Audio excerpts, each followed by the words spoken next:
그 복에는 두 가지 차원의 복이 있습니다. 첫째는 물질적이고 현세적인 차원의 복이 있고, 둘째는 영적이고 내세적인 차원의 복이 있습니다. 전자가 부차적이고 상대적이고 일시적인 복이라면은 후자는 근원적이고 절대적이고 영원한 복입니다. 사람들은 복 받기를 원하면서도 실제로 복을 받아 누리지 못하고 있는 것을 봅니다.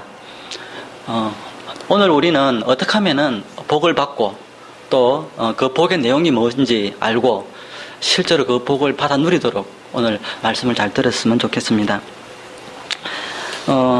신명기 28장 전체는 말씀에 순종하면은 복을 받고 불순종하면은 저주를 받는다는 내용입니다. 오늘 제가 나누고자 하는 말씀은 28장 1절에서 6절인데 특별히 1절에서 6절에는 하나님의 말씀에 순종하면은 복을 받는다. 그런 내용입니다. 1절에서 2절까지는 어떻게 하면 복을 받는지 그 복의 전제 조건이 나오고 3절에서 6절은 우리가 받는 축복의 내용들이 언급되고 있습니다. 축복의 전제 조건은 말씀에 대한 순종이라고 그렇게 이야기하고 있습니다. 대개 우리는 복을 받는다는 1절에서 6절만 주로 설교를 합니다. 그러나 성경은 신명기 28장은 6절에서 끝나지 않고 계속 이어지는데요. 특히 15절부터는 모든 명령과 규례를 지키지 아니하면은 저주를 받는다고 그렇게 이야기하고 있습니다. 순종에 따르는 축복은 14구절을 언급하고 있는데 반해서 불순종에 대한 저주는 34절에나 걸쳐서 언급하고 있습니다. 그 불순종에 대해서 얼마나 하나님께서 경계하고 있는지 우리가 잘 알 수가 있겠습니다. 그렇다면은 축복받는 비결은 뭘까요? 우리 한번 같이 생각해 봤으면 합니다. 나는 축복받을 사람인지 아니면은 나는 저주받을 사람인지 한번 스스로 그 자신의 삶을 생각하면서 한 판단을 해보시기 바랍니다. 저는 저 자신이 한번 생각을 해보니까 100% 저주받을 사람인 것 같아요. 우상숭배하지 말라, 안식일을 거룩히 지키라, 내 부모를 공경하라, 살인하지 말라 등 참 하나님의 계명을 제대로 지키고 있는 것이 없는 것 같아요. 어떤 사람은 적당히 율법을 지킬 수 있다고 생각합니다. 자기 나름대로 생각해서 내가 이 정도 하면은 어느 정도 복을 받겠지 그렇게 생각합니다. 그러나 성경은 적당히 해서는 복을 받지 못한다고 그렇게 이야기하고 있습니다. 성경이 어떻게 이야기하는지 한 구절 더 볼 수 있도록 하겠습니다. 갈라디아서 3장 10절을 같이 한번 보겠습니다. 갈라디아서 3장 10절을 보면은 이렇게 되어 있습니다. 무릇 율법 행위에 속한 자들은 저주 아래 있나니 기록된 바 누구든지 율법책에 기록된 대로 온갖 일을 항상 행하지 아니하는 자는 저주 아래 있는 자라 하였습니다. 온갖 일을 항상 행하지 아니하는 자는 저주 아래 있다고 그렇게 이야기하고 있습니다. 온갖 일을 항상 행하지 않는다는 말은 모든 그 율법을 완벽하게 지키지 않는다 이 말입니다. 정말해서 율법을 온전하게 지켜야만 복을 받는다는 이야기입니다. 신명기 28장은 우리에게 격려를 주기는커녕 우리를 낙심케 하는 것 같습니다. 우리 가운데서 누가 완벽하게 말씀을 지켜서 복을 받을 수 있겠습니까? 말씀을 완벽하게 지킬 수 있는 사람은 한 사람도 없습니다. 로마서 3장 23절은 모든 사람이 죄를 범하였으며 하나님의 영광에 이르지 못하더니 그렇게 말했습니다. 우리는 모든 사람은 다 죄인입니다. 그러나 성경에는 신명기 28장 1절에서 15절까지 나오는 모든 명령을 다 지켜 행한 분이 나옵니다. 그분이 바로 예수 그리스도이십니다. 신명기에 나오는 복을 받기에 합당하게 행하시는 분은 오직 한 분, 예수 그리스도 뿐이었습니다. 또 예수님은 우리의 불순종으로 말미암아 우리가 받아야 될 저주들을 우리 대신에 다 받으셨습니다. 갈라디아서 3장 13절을 한번 같이 보겠습니다. 갈라디아서 3장 13절입니다. 다 같이 한번 읽어보겠습니다.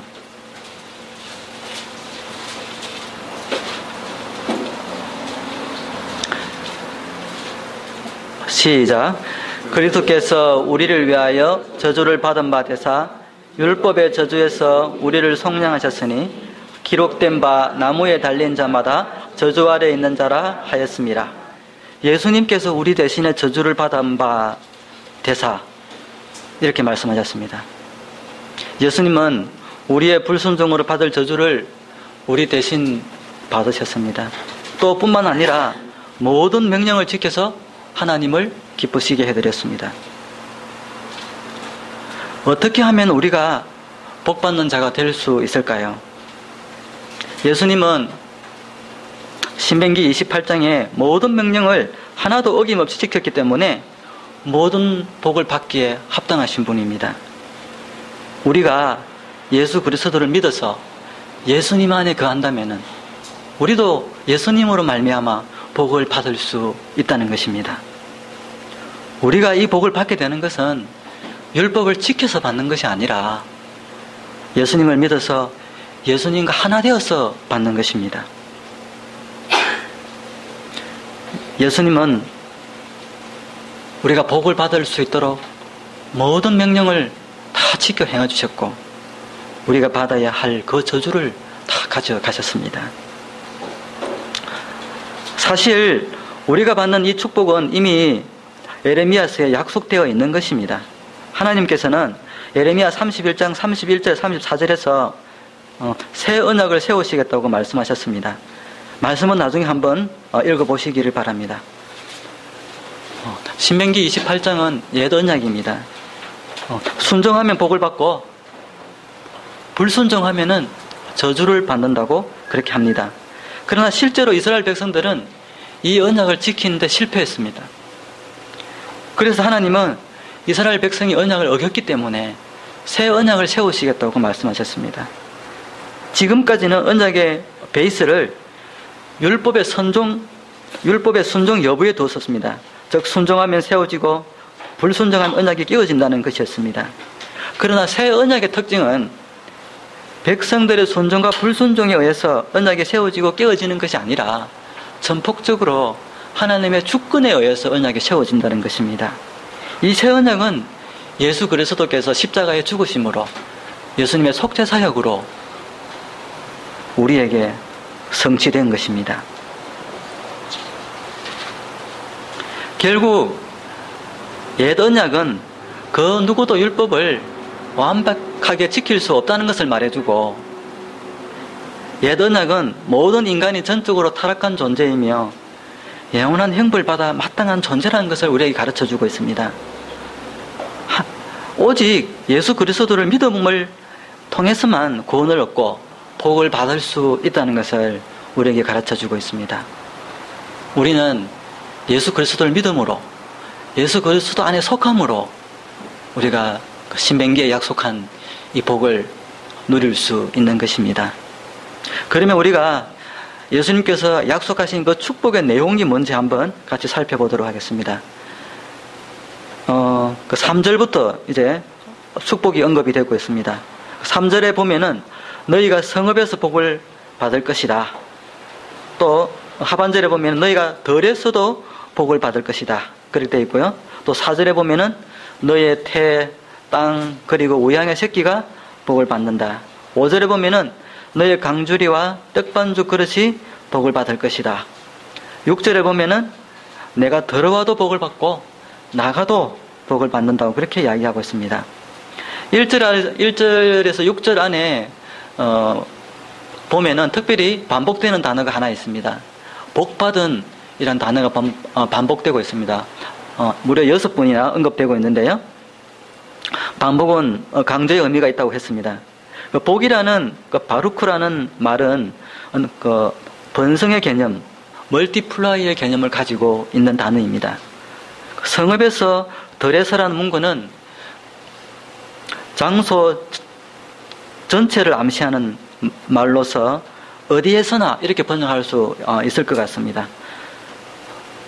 성읍에서도 복을 받고 들에서도 복을 받을 것이며 라는 말을 번역하면은 내가 어디에 있든지 너는 번성할 것이다.